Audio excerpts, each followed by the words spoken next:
jarak antara volabilitas relatifnya. Ini ada X4, X3, X2, dan X1. Nah, di mana dari proses-proses ini adalah proses terjadinya tekanan kesetimbangan. Jadi proses tekanan kesetimbangan, ada pelarut yang tekanan kesetimbangannya sampai di X4, sampai di sini. Kemudian ada juga pelarut yang membutuhkan tekanan kesetimbangannya sampai tinggi, bahkan ada juga tekanan kesetimbangan sampai X1, sampai di tingkat ini, tekanan kesetimbangannya. Jadi intinya, setiap pelarut itu memiliki tekanan kesetimbangan sendiri-sendiri.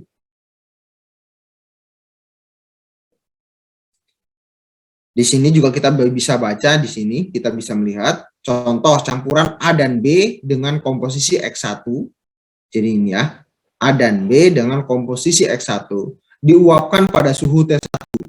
Jadi contoh nih, X1, campuran A dan B pada X1, dia mampu, dia akan terkondensasi pada suhu ini, pada suhu T1. Tetapi kita lihat, untuk komponen X2, campuran X2, dia dipisahkan pada suhu ini.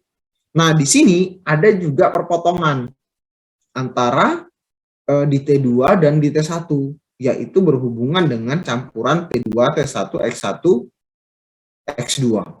Di sini posisinya. Nah, ada perubahan komposisi cairan dari X1 menjadi X2. Satu tetapan kesetimbangan. X1 menjadi X2. Tadinya di sini kan, tetapan kesetimbangannya ke sini kan, pelarutnya. Nah, kemudian kita bisa lihat nih, ada perpotongan di sini nih. Tetapan kesetimbangan untuk titik uap. Tadi kan dia kalau di atas kan uapnya, kalau di bawah ini kan cairnya.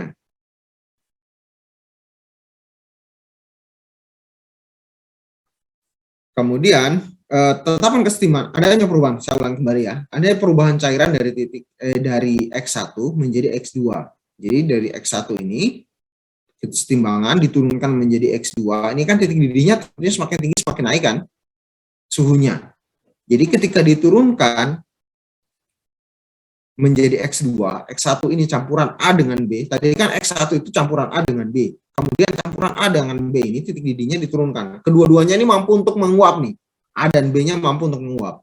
Tapi ketika diturunkan nih campuran A dengan B, saya ulangi kembali, pada titik T1,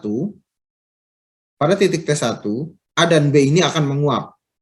Yang posisinya di sini, A dan B ini akan menguap. Kusat saya kelihatan nggak ya?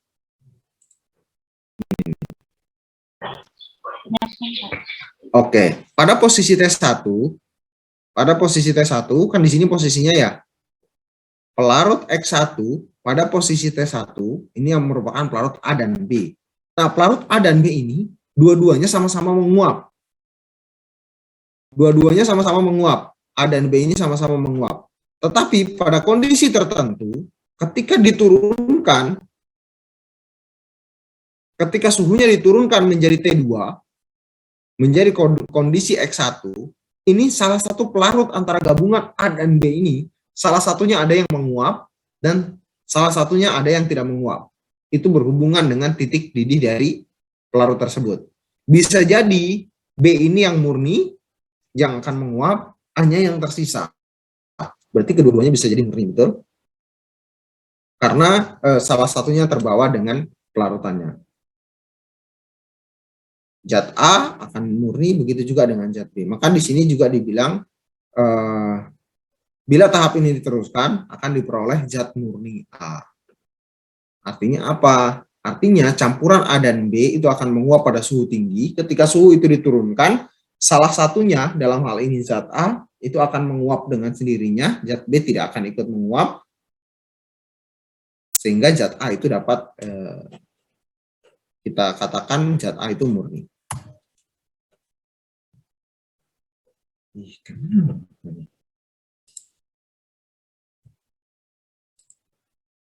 Ada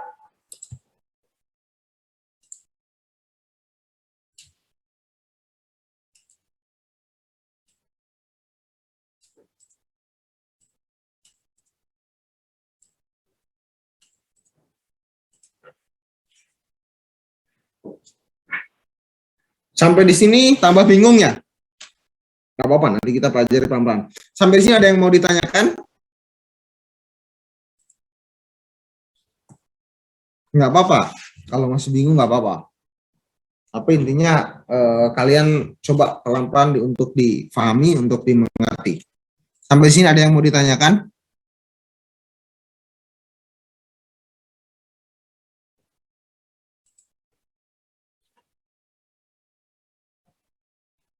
Memang materi ini agak berat sebenarnya, apalagi kalau kita tidak melihat langsung alatnya. Tapi sebenarnya mudah ketika kita nanti sudah praktikum.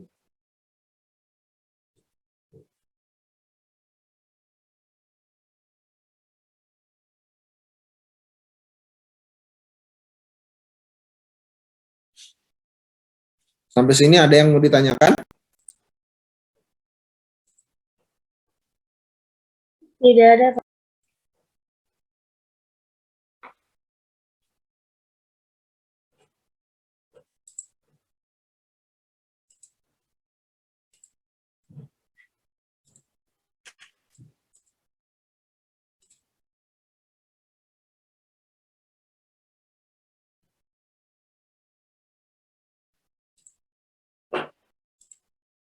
Hmm.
Oke, kalau tidak ada kita lanjut sedikit lagi ya.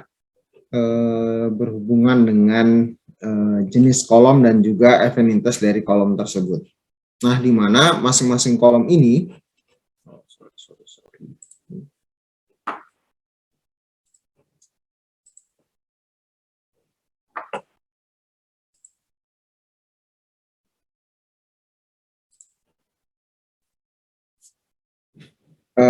untuk pembuatan kolom juga kita harus merancang ya, sesuaikan dengan apa yang akan kita destilasi, pelarut-pelarut apa yang akan kita murnikan.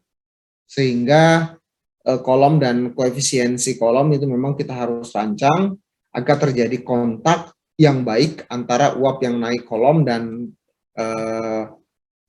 refleksi yang akan turun. Refleksi itu apa namanya, uap itu kan ketika ketemu dengan beberapa membran media-media tertentu, dia akan terrefleksi, dia akan turun lagi, kemudian baru dia menguap lagi, turun lagi, menguap lagi, turun lagi. Tapi ada beberapa uap yang akan terperangkap.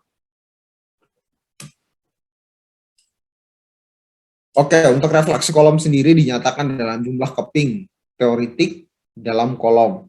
Jadi makanya kita lihat dalam kolom-kolom ada beberapa jenis-jenisnya. Nah, ini untuk proses perhitungannya tentang refleksi kolom.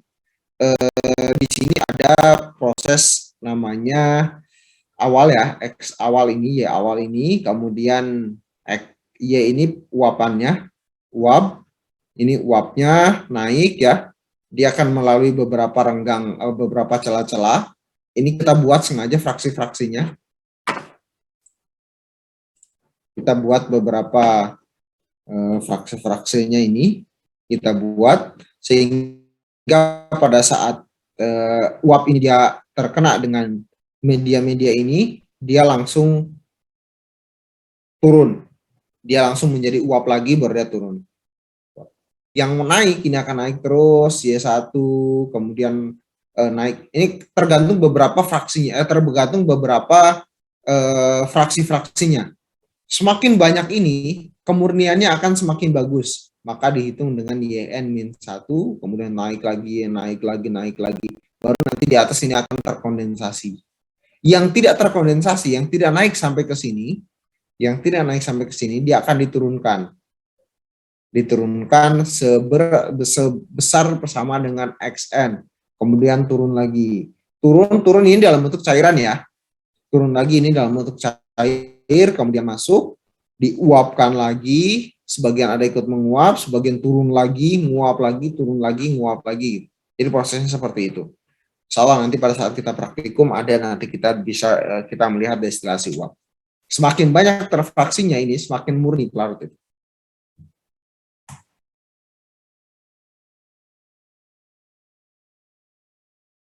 Nah, ini contoh mungkin berkaitan dengan jenis sampel yang akan terdestilasi. Jadi ini contoh jenis sampel yang akan terdestilasi pada suhu rendah. Ini mungkin nanti pelarut N-heksan yang suhunya rendah. Ini yang pelarut semipolar, ini yang pelarut polar pada suhu tinggi. Ini pelarut non-polar, semipolar, dan juga pelarut polar. Konsentrasi suatu komponen dalam campuran ditentukan dari panjangnya plato tersebut. Plato itu maksudnya adalah bahan-bahan potongan tadi itu, si kolom-kolomnya tadi itu. Semakin panjang kolomnya, kemurniannya akan semakin bagus.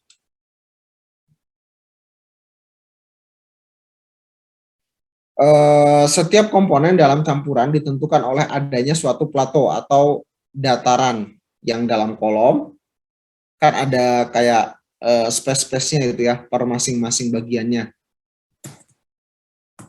Nih, ini yang datar-datar ini, fraksi-fraksinya akan ditentukan oleh ini. Nanti dia turun ke sini, turun, ini turun. Semakin banyak ininya, kemurniannya akan semakin bagus. Proses kemurniannya.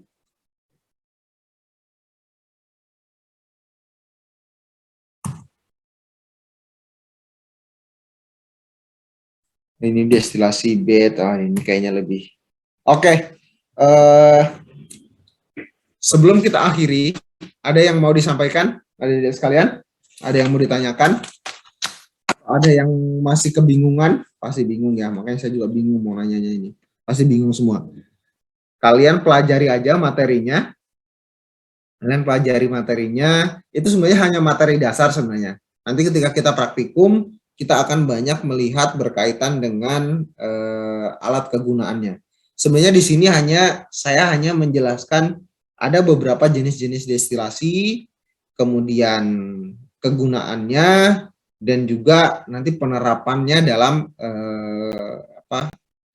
prinsip kerjanya dalam keseharian nanti kita gunakan. Nanti kita akan gunakan karena adik-adik sekalian juga nanti akan membahas tentang pada saat praktikum ya. Pada saat praktikum nanti untuk pemisahan ini ada beberapa alat-alat nanti yang akan kita gunakan. Yang pertama berkaitan dengan destilasi, kemudian soklet, redestilasi, dan juga ekstraksi. Nanti kita akan ada beberapa proses-proses pemisahan itu. Oke, sekarang adik-adik mungkin masih belum terbayangkan, karena memang sebenarnya mata kuliah ini sekaligus kita harusnya jalan-jalan melihat alatnya, supaya bisa lebih kebayang. Ada yang mau ditanyakan?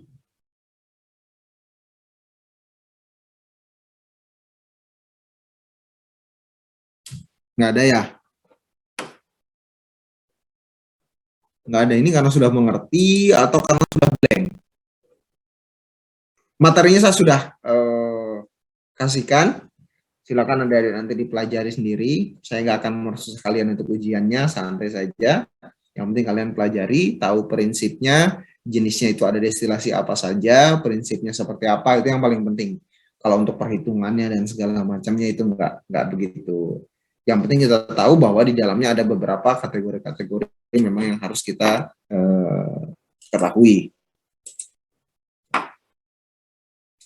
Kalau tidak ada, sampai di sini, mohon maaf mungkin materinya memberatkan kalian, oke, itu sebagai pembelajaran.